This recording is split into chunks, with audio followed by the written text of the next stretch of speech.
Yun yung sinasabi ni Uy JP, yung pillar mo, dapat, in a way, it's effortless. Uh, Ah, yun ang, paano mo ma-identify yung content na bagay sa'yo. Lagi ko doon na tinuturo sa customer effortless, service. yes. Yung Sulat word ko na yan yan, effortless pillar content. Effort. effortless. Nagamit ko rin dito. Sa customer service kasi ginagamit namin yan. You should provide effortless customer service. Why not give it to yourself? Ano ba ang content na effortless sa akin? Diba? Kumbaga, sabi nga ni Kuya JP, madaldal siya, diba?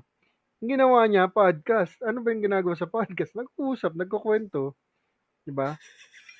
Ay, yun, alam mo yun, ito nga lang sa Creators Block episode natin, tingnan mo, halos 80% niya, ito siya yung nagsasalita, diba? Napag-usapan na namin to, no? Ang galing nga ni Kuya JP, na nakumbinsa niya ako na mag-ano, podcast.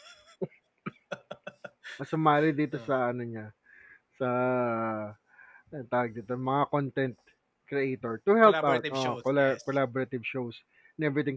And ang una namin problema kasi nun is ayoko nga pakita yung mukha namin. Pakita yung mukha ko, right? Talking to people, but in a way, when you're being a content creator, unti-unti nahahasa yun eh. The way that Mm. you speak, the way that you present yourself to the camera, kahit na tinatago mo yung sarili mo. Minsan kasi syempre, nag-video ka ng sarili mo, right? And that's how you build up confidence to, alam mo, at least show yourself because people can relate to you, lalo na pag may mukha dun sa channel.